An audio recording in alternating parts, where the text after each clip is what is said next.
Tablik Islam. Perlawanan kian meningkat. Sementara itu, Rasulullah Shallallahu Alaihi Wasallam dan para pengikut beliau terus berusaha sedapat mungkin menjelaskan ajaran Islam kepada kaum Mekah.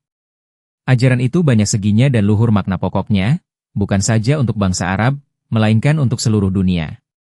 Amanat itu dari Tuhan, yang menjadikan alam ini adalah zat yang tunggal. Tak ada lain yang layak disembah. Nabi-nabi senantiasa beriman bahwa Dia tunggal dan hal itu diajarkan kepada para pengikut mereka. Kaum Mekah harus meninggalkan semua patung dan berhala. Apakah mereka tidak melihat bahwa patung-patung itu bergerak pun tidak dapat untuk mengusir lalat yang mengerumuni sesajen yang diletakkan di kakinya?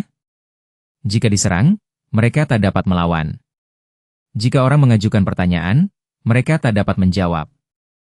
Jika mereka dimintai pertolongan, mereka tak dapat berbuat apa-apa.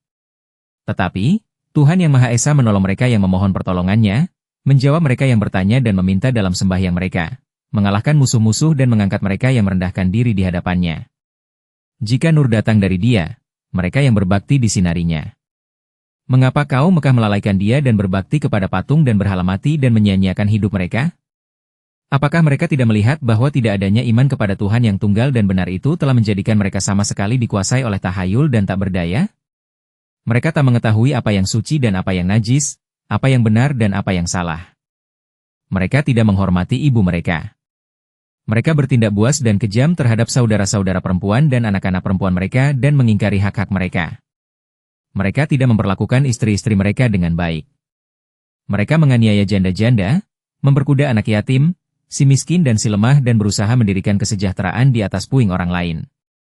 Mereka berdusta dan menipu tanpa malu, pula merampok dan menyamun. Berjudi dan minum mabuk-mabuk adalah kegemaran mereka. Kebudayaan dan kemajuan nasional tidak mereka indahkan. Masih berapa lama mereka akan melalaikan Tuhan Esa yang sejati dan terus-menerus merugi dan menderita? Bukankah lebih baik mengadakan perubahan? Tidakkah lebih baik meninggalkan segala bentuk pemerasan terhadap satu sama lain dan menegakkan hak, membelanjakan kekayaan mereka untuk kebutuhan nasional dan memperbaiki nasib si miskin dan si lemah, memperlakukan anak yatim sebagai amanat, dan menganggap perlindungan terhadap mereka sebagai kewajiban, membantu janda-janda dan menegakkan dan menganjurkan amal saleh dalam seluruh masyarakat, memupuk bukan saja keadilan dan persamaan, tetapi juga kasih sayang dan kemurahan? Hidup di bumi ini hendaknya menimbulkan kebaikan. Tinggalkanlah di belakangmu amal saleh, kata amanat itu selanjutnya, sehingga tumbuh dan berubah sepeninggalmu. Dalam sikap memberi itu ada nilai kebaikan, bukan dalam menerima. Belajarlah menyerahkan diri supaya kamu menambah kedekatanmu kepada Tuhanmu. Kerjakanlah pengorbanan diri untuk kepentingan sesama manusia sehingga kamu melipat gandakan kehormatanmu pada Tuhan. Betul, kaum muslimin sekarang lemah, tetapi janganlah mengikuti kelemahannya. Kebenaran akan menang. Ia adalah takdir ilahi. Dengan perantaraan Rasulullah Shallallahu Alaihi Wasallam ditegakkan nilai dan tolak ukur baru tentang baik dan buruk, benar dan salah di bumi ini. Keadilan dan kemurahan akan berlaku. Tidak ada paksaan dalam urusan agama dan tidak pula campur tangan. Kekejaman terhadap wanita dan budak akan dihapuskan. Kerajaan Tuhan akan ditegakkan menggantikan kerajaan syaitan. Ketika amanat itu dikumandangkan kepada kaum Mekah, orang-orang yang berwatak baik dan memperhatikan mulai terkesan olehnya. Para pemuka Mekah mulai mengerti apa yang sedang terjadi. Mereka menjumpai paman Rasulullah Shallallahu Alaihi Wasallam, Abu Tholib, dan mengatakan kepadanya, Anda adalah salah seorang pemimpin kami dan demi Anda, kami telah membiarkan kemenakan Anda, Muhammad, hingga kini. Tetapi, saat telah tiba untuk menghentikan krisis nasional ini, pertentangan di tengah kita. Kami menuntut agar ia berhenti dari mencela berhala-berhala kami.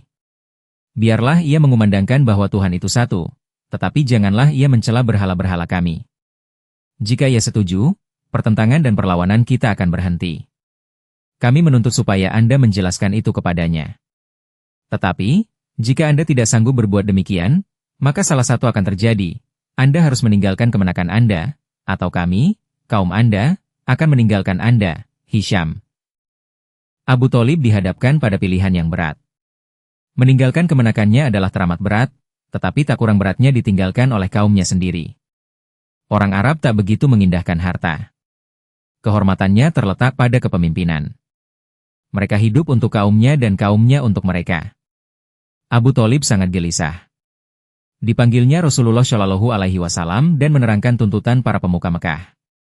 Jika engkau tidak setuju, katanya dengan mata basah, maka aku harus meninggalkan engkau, atau kaumku akan meninggalkan aku. Rasulullah Shallallahu Alaihi Wasallam sangat iba melihat paman beliau. Dengan mata basah beliau bersabda, aku tidak meminta paman meninggalkan kaum paman. Aku tidak minta supaya paman melindungiku. Bahkan sebaiknya tinggalkanlah aku dan berpihaklah kepada kaum paman. Tetapi, Tuhan Maha Esa menjadi saksi dan aku mengatakan bahwa andai kata mereka meletakkan matahari di tangan kananku dan bulan di tangan kiriku, aku tidak akan berhenti menyebarkan kebenaran tauhid ilahi. Aku harus berjuang sampai mati. Paman dapat menetapkan pilihan paman, Hisham dan Zurqoni. Jawaban ini tegar, tegas, dan sungguh-sungguh membuka mata Abu Thalib. Dia tercenung beberapa saat. Walaupun tak berani beriman, ia merasa beruntung dapat menyaksikan peragaan agung dan luhur dan rasa tanggung jawab terhadap kewajiban. Sambil memandang Rasulullah Shallallahu Alaihi Wasallam ia berkata, kemenakanku, lanjutkanlah tugasmu. Laksanakan kewajibanmu. Biarlah kaumku meninggalkanku. Aku besertamu, Hisham.